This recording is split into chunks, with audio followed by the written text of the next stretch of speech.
नमस्कार, श्री स्वामी समर्थ. मी उज्ज्वला वाघ स्वागत करते तुमचं माझ्या एका छान अशा व्हिडिओमध्ये.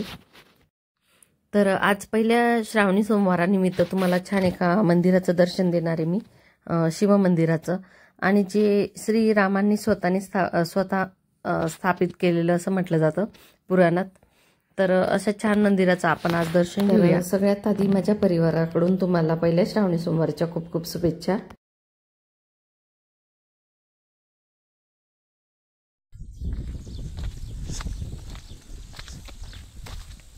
तर हे रामेश्वर मंदिर ना जळगावपासून 50 किलोमीटर अंतरावरती येतं आणि हे मंदिर पळसोद गावाजवळ तापी, गिरणा आणि अंजनी या तीन नद्यांच्या संगमावर वसलेलं म्हणून हे त्रिवेणी संगम ही म्हटलं जातं. हे मंदिर रामायणाशी संबंधित असून म्हणजे रामांनी स्वतः या शिवलिंगाची स्थापना केली असंही पुराणात म्हटलं जातं. आणि राम स्वतः 1 महिनाभर इथं वास्तव्यात होते या मंदिरावर, म्हणून या मंदिराचं खूपच महत्त्व. जसं त्र्यंबकेश्वर, रामेश्वरम या मंदिरांची जेवढी म्हणजे महत्त्व म्हटलं जातं ना, तर तेवढंच महत्त्व या मंदिरालाही देण्यात आलंय. पण इथं डायरेक्ट वाहनांची जाण्याची सोय नाही आहे आणि नद्यांच्या मध्ये मंदिर येतं, म्हणून थोडे पर्यटन पण इथं थोडे कमी आढळून येतात. कारण 3 ते 4 किलोमीटरावरती आपल्याला पायीच जावं लागतं या मंदिरावरती. तसेच विश्वामित्र ऋषींनी या ठिकाणी रामरक्षा यज्ञ पण केलेला होता असे उल्लेख तापी पुराणात पण आढळतो. आणि 2 शिवलिंग असलेले हे मंदिर दक्षिण भारतानंतर या ठिकाणी एकमेव आहे, म्हणून या मंदिराचंही खूप महत्त्व. त्यानंतर हे मंदिर ओम आकाराचे असल्यामुळे ही या मंदिराला अधिक महत्त्व दिलं जातं. तर खूपच छान मंदिर आहे आणि तिथं पोहोचण्यासाठी थोडी मेहनत घ्यावी लागते. आणि मी तिकडे कसं काय तर माझ्या ननंदबाईंना तिथं जवळच आहे, चोपड्याच तालुक्यात कठोरा या गावाला. मग तिथून पण जवळच आहे, 2-2.5 किलोमीटरवरतीच आहे. तर पायीच जावं लागतं तिथूनही आम्हाला.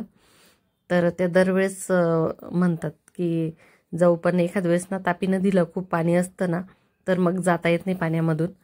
तर मग खूप फिरून जावं लागतं, 9-10 किलोमीटर अंतरावरतून दुसऱ्या गावाकडून जावं लागतं. पण जर का त्यांच्या गावापासून जर जाण्याचं ठरलं ना आणि नदीला पाणी कमी असलं ना, कमरेपर्यंत या गुडघ्यापर्यंत जरी असलं तरी आपण जाऊ शकतो.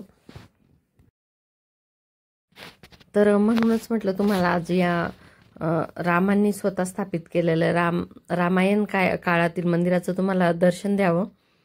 तर खूपच छान वाटतं इथं. कोणालाही निघू नये वाटणार इथं आल्यानंतर. आणि जसजसे आता हे सोयी वाढत जातील ना, तसतसे पर्यटकांची इथं गर्दी वाढत जाईल. कारण येण्याची सोय डायरेक्ट नसल्यामुळे थोडे पर्यटक बाहेरच्या बाहेर बरेच जळगाव जिल्ह्यातले जे आपण पर्यटन स्थळ आहे तिथल्या तिथे निघून जातात. पण या मंदिराचं खूप महत्त्व असल्यामुळे पण बाकीच्यांना येता येत नाही म्हणून येत नाही. पण जशी येण्या जाण्याची सोय होईल ना, तर नक्कीच पर्यटकांची गर्दी इथं खूप वाढणार आहे. आणि या मंदिराच्या आजूबाजूतले जेवढे खेडे वसलेले ना, तर तितके लोक, त्या गावातले लोक इथं मंदिरावर दर्शनाला येतच असतात. तर तुम्ही दर्शन घ्या या रामांनी स्थापित केलेल्या शिवलिंगाचे.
तर हे बघा किती असं शांत वातावरण इथं होतं आणि गर्दी नसल्यामुळे खूप छान वाटतं.